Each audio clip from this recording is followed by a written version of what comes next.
Hi boys and girls, I'm back with another story today.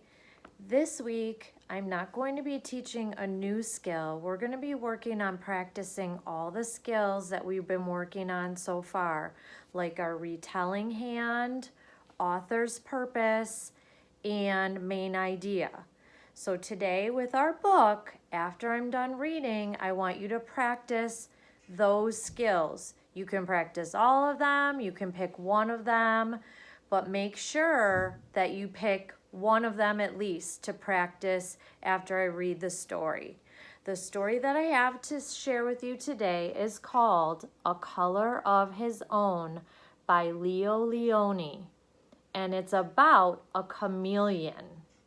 Parrots are green. Goldfish are red.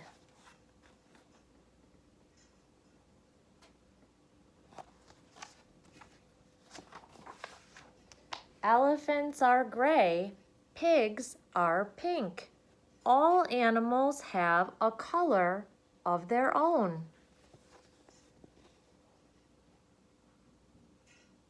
And I love how the illustrations are drawn in here. Except for chameleons. They change color wherever they go. They're not always the same color.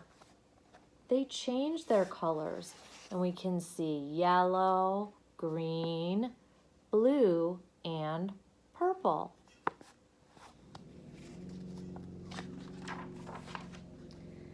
On lemons, they are yellow. In the heather, they are purple. So you can see whatever their surroundings are, they turn into that color.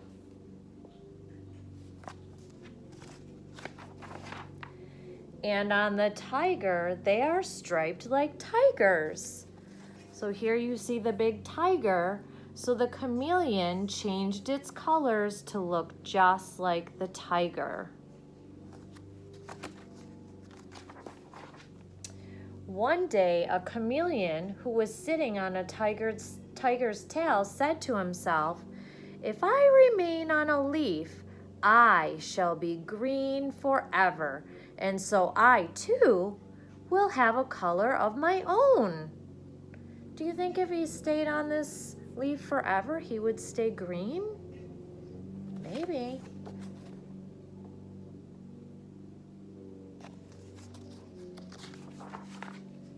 With this thought, he cheerfully climbed onto the greenest leaf.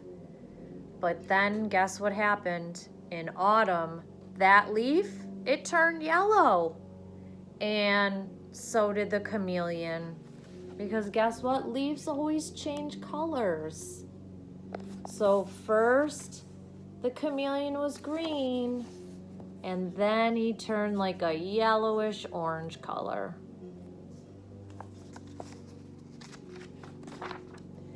Later, the leaf turned red, and the chameleon too turned red. And then the winter winds blew the leaf from the branch, and with it, the chameleon. So here you can see the chameleon turned red, and then it got so windy, it blew the leaf and the chameleon too.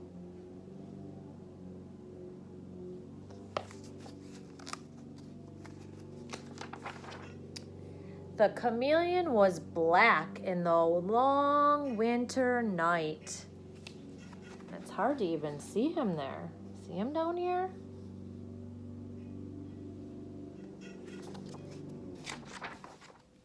But when spring came, he walked out into the green grass, and there he met another chameleon. He told his sad story. "Won't we ever have a color of our own?" he asked. And look, here's a brown chameleon, and right now he's green. And he just wants to be his own color and not be changing all the time.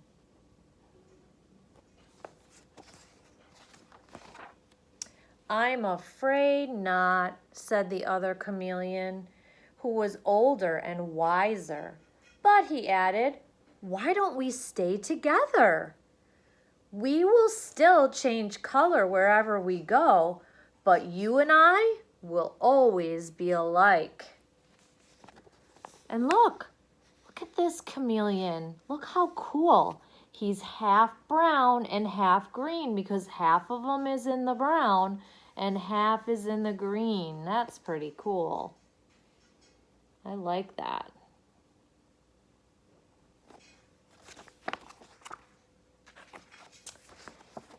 And so they remained side by side. They were green together. And look, they stayed together and they stayed green.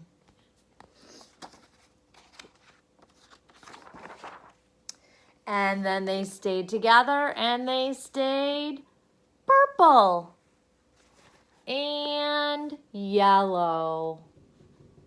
Pretty cool. See that? And red with white polka dots.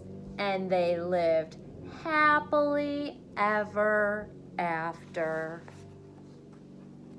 And I especially like this page. Have you ever seen a chameleon with red and white polka dots? I don't think so. Now, I want you to think about this story and what I talked about in the beginning. I want you to use your strategies, and I want you to think what strategy you want to use today. Talk with mom or dad or someone at home, and you can use your retelling hand to retell the story. You can talk about what the author's purpose was of this story. Was it to persuade, inform, or entertain?